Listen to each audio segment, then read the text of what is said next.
मैं आप सबको कहना चाहूंगा, आप पीपल अपने घर के जमीन में नहीं, लेकिन मुझे जितना भी पूरे देश में लोग सुन पा रहे हैं, सबके घर में गमले में पीपल होना चाहिए। पीपल आरोग्यता देता है, पीपल निरोगता देता है। पीपल का दर्शन करने मात्र से शनि महाराज प्रसन्न हो जाते हैं। पीपल का दर्शन करने से हथियार से किसी की मौत नहीं होती, एक्सीडेंट में किसी की मृत्यु नहीं होती, और वेल की पूजा करने से, पानी में डूबने से किसी की मौत नहीं होती, वरगद की पूजा करने से अंबर आकाश से गिरने पर किसी की मौत नहीं होती। यह हमारे ग्रंथों में सब बातें लिखी हुई हैं, इसलिए हम इन वृक्षों की पूजा करते हैं।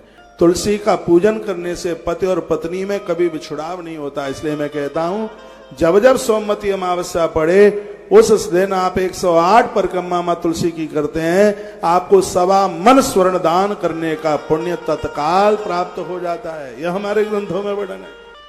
आप जन्मपत्रियां ले लेकर के घूम रहे, अपने भाग्य के स्वयं निर्माता बनिए, आनंद हो जाएगा। सुबह शाम दिया जलाइए, घर में लोहवान जलाइए, किसी का जादू टोना नजर टोटका लगेगा ही नहीं। घर में गूगल जलाइए, घर का वातावरण बहुत बढ़िया कीजिए। एक आध दिन में आप कभी हनुमान चालीसा का पाठ, आज मैंने एक आध मंत्र बताया है, हनुमान चालीसा का पाठ करते हैं। ओम हम हनुमते नमः, ओम हम हनुमते नमः, यह बोल करके फिर आप हनुमान चालीसा का पाठ कीजिए। आप रामायण का पाठ करते हैं, ओम राम रामाय नमः, प्रभु को वंदन प्रणाम करके ये पाठ आप कीजिए। कार्तिक का महीना चल रहा है, भागवत जी का पाठ करते हैं, भागवत का स्वाध्याय करते हैं। ओम क्लीम कृष्णाय गोविंदाय गोपी जनवल्लभाय स्वाहा, ये गोपाल संतान बीज मंत्र है जो कि नारी के बांझपन को दूर कर देता। कई बार इन बातों का मैंने जिक्र किया, लोगों ने बहुत फायदे इसके उठाए। आप सच मानिए 24 वर्ष के बाद में संतानें हुई है। जब काम दवाओं से नहीं चलता तो फिर कार्य दुआओं से चलता है। ईश्वर के प्रति अटूट श्रद्धा रखिए।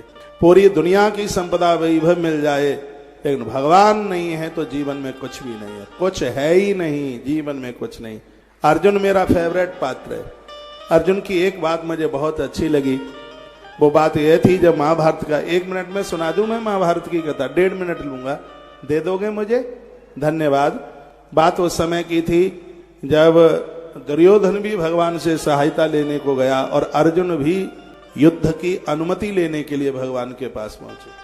तो दुर्योधन को भगवान ने कहा, तू पहले आया इसलिए मांग क्या चाहिए? तो उसने कहा कि युद्ध होगा, हम उसमें आपको सेनापति बनाएंगे, मेरी तरफ से आपका युद्ध करना होगा। भगवान ने कहा कि मेरा संकल्प है इस युद्ध में मैं हथियार नहीं उठाऊंगा, हाँ युद्ध जीतने के उपाय बताऊंगा लेकिन हथियार नहीं उठाऊंगा। एक तो मेरा ये पक्ष है, और दूसरा पक्ष मेरा यह है कि नारायणी सेना दुनिया की सबसे बड़ी सेना है।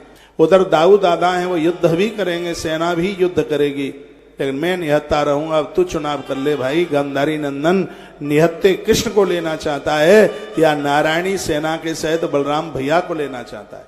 तो उसने तो कहा, जब तुम युद्ध ही नहीं करोगे तो दिया थोड़ी ही जलाऊंगा तुम्हारे सामने, मुझे तुम नहीं चाहिए, मुझे नारायणी सेना चाहिए। और वो चला गया। अर्जुन की निगाहें नीचे थी। अर्जुन सदैव भगवान ठाकुर के चरणों की तरफ देखते थे।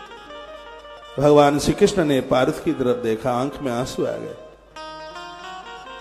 और कहा, धनंजय मैं तो तुम्हें कुछ दे ही नहीं पाया, पता नहीं मैंने कैसे संकल्प कर लिया, मैं तो नियत्ता हूं, कुछ नहीं रहा मेरे पास देने के लिए। दुनिया की सबसे बड़ी सेना नारायणी सेना, और उसे दुर्योधन ले गया, अब मैं तुझे क्या दूं? जब इतना कृष्ण ने कहा, अर्जुन की आंख में आंसू आ गए। पार्थ रो पड़ा और कहने लगा, गोविंद मैं द्वारका में आपसे नारायणी सेना मांगने के लिए नहीं आया, हे भगवान आपके चरणों की सौगंध खा के कहता हूं, नारायणी सेना को लेकर के यदि मैं महाभारत का युद्ध जीत लूं तो उसको मैं अपनी पराजय समझूंगा। यदि द्वारका का नारायण मेरे साथ में है, यदि मेरी पराजय भी हो जाए तो उसको मैं अपनी विजय समझूंगा। मुझे द्वारका की नारायणी सेना नहीं, मुझे द्वारका का नारायण चाहिए। भगवान बस आप मेरे रथ में बैठ जाइए, मेरे घोड़ों की लगाम संभाल लीजिए, मुझे कहां जाना है मुझे कहां नहीं जाना है, बस मेरे मार्ग को प्रशस्त कीजिए। मैं आपसे यही मांगता हूं। ये समर्पण है अर्जुन का। मैं आप सबको इस भरे शकल समान को कहना चाहूंगा कि जीवन में भगवान नहीं है तो मनुष्य जीवन किसी आत्महत्या से कम नहीं है। जो सल्फास खा करके मर रहे हैं वो छोटे वाले आत्महत्यारे हैं। जो मनुष्य जीवन लेकर के भगवान के साथ नहीं जुड़े वो सबसे बड़े आत्महत्यारे हैं, उनसे बड़ा आत्महत्यारा नहीं है कोई। इसलिए मानवीय जीवन मिला है, इस जिंदगी को भगवान के साथ जुड़ करके निकालिए, आनंद हो जाए परमात्मा के साथ। उनसे सर्वोच्च कोई नहीं है। केवट भगवान को बिठाता है और कहता है कि भगवान आप मिल गए, अब कुछ नहीं चाहिए।